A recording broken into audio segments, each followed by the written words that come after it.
The U.S. House of Representatives will vote on some of the major bills that form the backbone of President Biden's Build Back Better agenda. This includes a social spending plan, climate change bill, and a bipartisan infrastructure bill. Let's take a look at the bills. The climate change bill promises allocation of a whopping $555 billion to fight climate change. It guarantees incentives and credits for Americans who opt for renewable and low-emission energy sources. This includes buying electric vehicles and installation of solar panels. It plans to cut greenhouse gas emissions by the year 2030. Two of the main areas covered under the social spending bill are childcare and housing. The bill allocates $400 billion for free and universal preschool. It plans to limit childcare costs and extend child tax credits.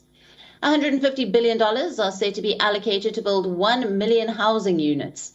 Now, the plan guarantees help with rental and down payments.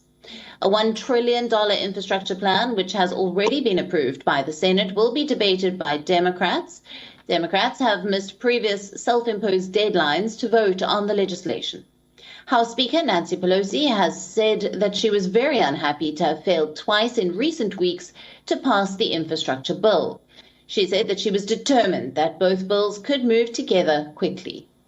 The Democrats are reeling from a disappointing defeat in Virginia when they lost the governor's mansion to a Republican. The party is eager to show that it can move forward on the president's agenda and to fend off Republicans in 2022 midterm elections, when control of the House and Senate will be on the line. Now, our correspondent, Susan Tehrani, is joining us live from New York for more on this. Good evening to you, Susan. Thanks for being with us. Now, two of the main areas covered under these bills, social spending and childcare, and a big focus on climate change. Take us through the latest.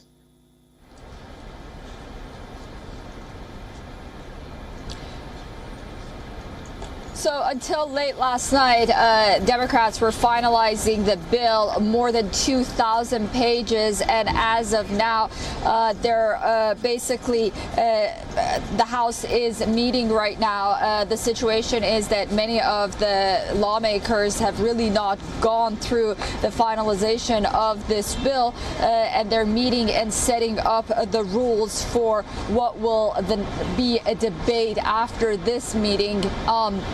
Despite the fact that they needed about 72 hours to really go through these pages, these 2,000 pages, and see what's in the bill. But regardless, Nancy Pelosi, the progressives, and the rest of the lawmakers who really want to see this bill pass, the spending bill, they're rushing through it.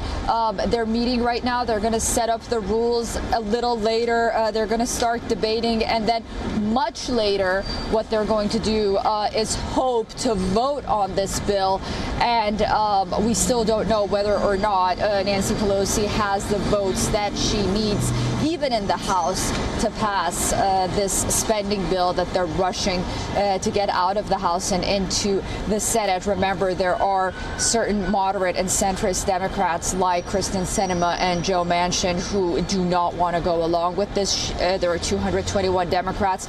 She needs about 218 votes, 3 votes short.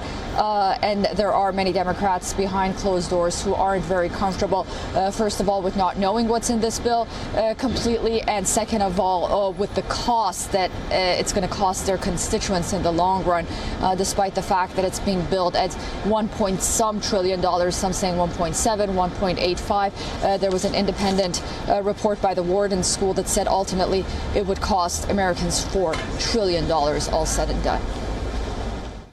Absolutely, Susan. Thank you very much for joining us on all the latest. Of course, the party eager there, especially with the upcoming midterm elections next year.